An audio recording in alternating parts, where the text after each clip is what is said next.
What's good, what's great, and who's next? I'll tell you who's next. Tory Lanez.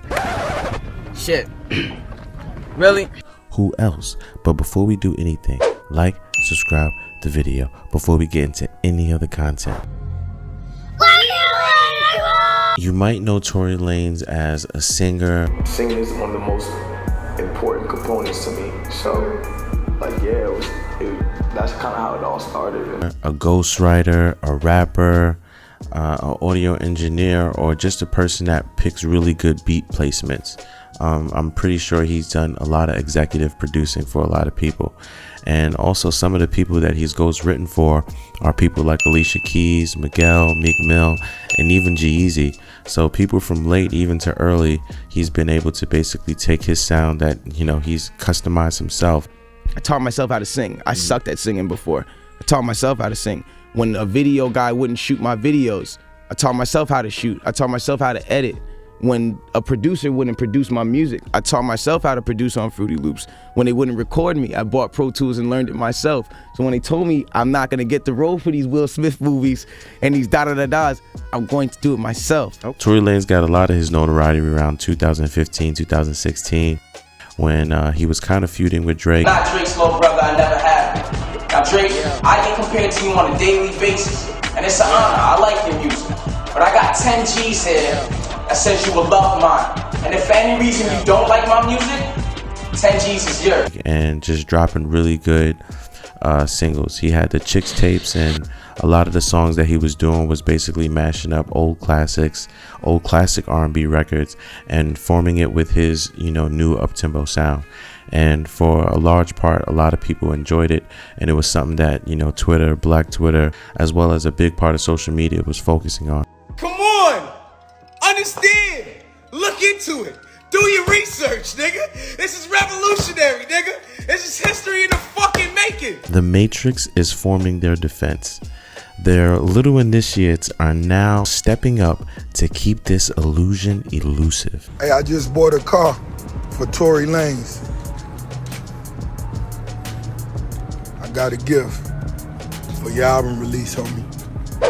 They say NFTs are down 92%. Check out this clip from Rick Ross. See, that's the thing about Rick Ross. That's the thing about the boss. The metaverse, crypto. Y'all getting so much money. Where you at? What have you learned? I really got to rest, and I got to take my prescriptions from my doctor. That's right. There's two things that I can't do. I can't accept hate, and I can't hate. Have you ever known an autistic person that hates? That's the reason I love. So if someone says, love this, love this, love this person, don't love this person, I don't know how to do that. And me, I like to focus on the serendipity more than the probability. And what I want to touch on is how Tory Lanez has been perfecting his craft in this very music industry for over 15 years. Yes, that means that Tory Lanez has songs older than a third of people probably on YouTube right now. They ask you how you are, you just have to say that you're fine when you're not really fine, but you just can't get into it because... Tory Lanez, as you might know or might not know, is from Canada. So yeah, at one point he was chilling in the six with his woes. Okay, so for under an hour, I want to show you the level of creative, artistic, diligent trends and traits of Tory Lanez, or at least as best as I can display it. So basically, what I was thinking of was, oh fuck, I can't believe you've done this. Tory Lanez was first influential when he was around 15 years old. He was this young little battle rap kid. My name's like Dick, let it sit on your tongue. Shit, he can call like... I don't know if he had the bars, but he definitely had the energy and intensity to at least provoke people to believe that one day he would be a good rapper. What are you working on right now? Are you working on anything? Albums, music? Well, I don't know when this is gonna drop, but I got this NFT, this ENFT project that's about to drop. The first ever unreleased musical album. And even if you were to venture off and try to go and find Tory Lanez when he's like 15, 16, 17 years old, you wouldn't even notice the intellectual difference, because honestly, for a very long time, he's always been on a very high IQ when it comes down to his music. Premiere, world premiere. And let's keep this rocking. Let's go! At the age of 15, he was already audio engineering his tracks, practicing his melodies, battle rapping people on the street. Come in for 3 days to give you 3 days to write your rap with me. To write your rap with me. Fucked up. I don't give a fuck. One of the things that he always tried to put on his back was Canada. Even Tory Lanez in his early career, it didn't seem like he was just one of those artists that was gonna rap in front of a grocery store or just make a regular studio type of video. He really tried to put, emphasis and really create, a visual for his audience. I don't know if that was anything that Canada was doing at the time, but nobody really had videos like Tory Lanez, especially as the underground artist, where you have no notoriety and nobody even knows your budget. Let me hop out the Porsche, I don't wanna hit that. Shut the up. But for somehow, some way, he managed to get signed by Sean Kingston, and later on was able to meet up with people like Soulja Boy, Lil Bow Wow. He was kind of in that niche a little bit. Bring that phantom out, dog. I have to stun on this chick. For real, nigga. Hey, how about now? Boy, SOG, Tory Lanez, Soulja Boy with me now. But later on to, kind of go on a hiatus and develop a whole new sound. And that's the sound that we started to hear around 2015, 2016. A lot of people right now are trying to tear Tory Lanez down. And, I can understand his hairline situation is just, a little bit crazy right now. But what's that? This is my hair. You want to touch it? Pause. I'll just play with you. Oh, I was gonna touch that shit. Go ahead, I'm bald, nigga. You can touch my hair, man. The corner, this is real hair This in is the my corners. hair. But other than, him having, really bad, genetic hair, as we can see, his pops is bald. So at this point, I think that he should just follow his pop's path. I pray that you will strap on your seatbelts.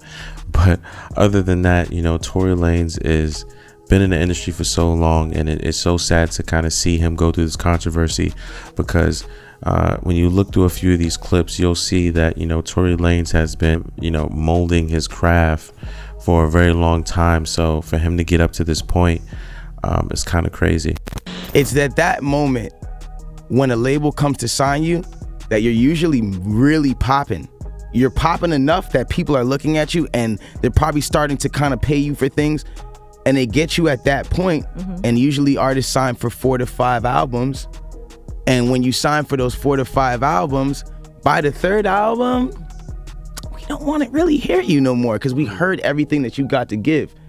It's very rare for artists to be able to get out of that situation in the first place. But then to get out of the situation and still be relevant enough to go independent, you're never gonna have it. So all of your best songs are made during that period of time. Yeah, very, very sad. The reason why it became such a big deal back then is ever since my 3rd album, I wasn't really taking large advances from the recording companies. I was recording the albums myself in my own studio. So the way I looked at it, I owned the work because I paid for it. And I did all the work, I created it, so I felt like it should belong to me. That said, the companies felt otherwise, and they would always hold this contract up and say, well, you signed it. And I say, well, I understand that. It's not like I want to leave. I just want to, talk about this thing and see if we can't make it more fair. Of course, they wouldn't change, because if they changed, they wouldn't really exist. Hey! Don't mess with my car! Cha-cha twist. Oh, man. I told you yesterday, I'm not recording any more bullshit dance records. My deal was with Richie, all right?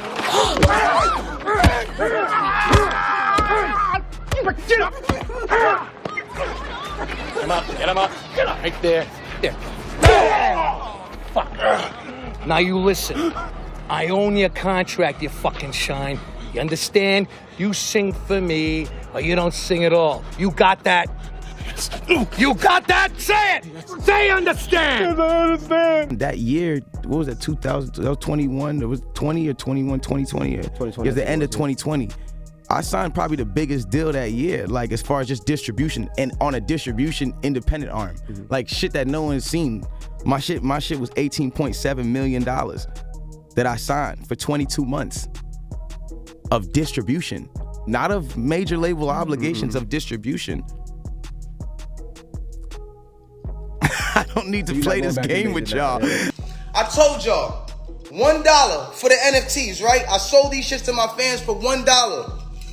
People came, some people bought 20, some people bought 5, some people bought 60. It doesn't matter how much you bought. It was only $1. You spent $60, you bought 60. I need y'all to understand, one of those copies right now is going for 50,000, 60,000, 60,000. Yo, my nigga, and these are sold. They're sold. Go look at the list right now and see how small the sellers list is getting. Y'all don't understand what the fuck is going on? Y'all don't understand I just cracked the fucking industry? Y'all don't understand I just cracked this shit? Listen, this NFT business, NFT business is definitely the most innovative thing ever. This is finally a time where artists and the fan can appreciate it both together at the same time. I just sold the equivalent units. Y'all don't understand it. I just sold the equivalent units at $1. Sold 1 million copies flat, my nigga. That's platinum, and I sold 1 million copies, and I made $1 million in less than a fucking minute, my nigga. So I understand that this is a good time to hate on Tory Lanez and to basically, throw stones and rocks at him, but we should also try to take a little step back and really look at Tory Lanez's career. This is something that he's cultivated for a very long time. That's why I'm excited about this space, because it's really actually about to be something that now allows a different level of artist to fan appreciation and fan to artist appreciation. Like you sit here and spend money on our fucking music all day anyway, right? You sat there as a consumer, your Apple Music, all that shit, Spotify, all these things, you got to spend money, in which we love music. I spend my money on it. I love Apple Music. I love Spotify. Yeah. However, I spend my money on that stuff. And when, as an artist, ever thought, well, how can I give back to people with it? How can I give the money back to the person that's giving it to me? How can I share the wealth? Yeah, you see artists, they do little give backs, they give turkeys on Thanksgiving, they do blase, blah, blah, blah. What about really exponentially changing people's lives with the music that you make? I know that the music that I make is going to be of a high demand. So if the music that I'm making is going to be of a high demand, let me put it very low for my people to buy and only a certain amount so they can resell my music and they can make so much more money off of it because they're the only people with it. And my music is in such high demand that now me and this consumer of a thing, we have this thing where we've made money together. And, with all the heat that's going on with people just getting canceled, I would just like for people to at least just focus on the things that they cultivated, that inspired us and inspired people like me. And I'm pretty sure a lot of people around the world. What made me really inspired to kind of, make this video is I seen an interview with DJ Academics and Hasanabi. He's not. I can't speak on Tory's music career because I'm not necessarily too fond of his music. I'm not gonna sit here and be like, oh man, he's great. Like I feel like he had some hits in 2016 and that's pretty much it. And Hasanabi was trying to throw a little bit of shade on his career, saying that he wasn't a big artist. And I myself, as a person that's on Who Next, I really wanted to make sure that Tory Lanez was next because I don't want people to really look over his career, his foundation, what he's cultivated, and the things that he's done for hip hop, R&B, and just our social presence. Whatever happens. But most importantly, stay inspired and let me know who's next. Fuck this shit, I'm out.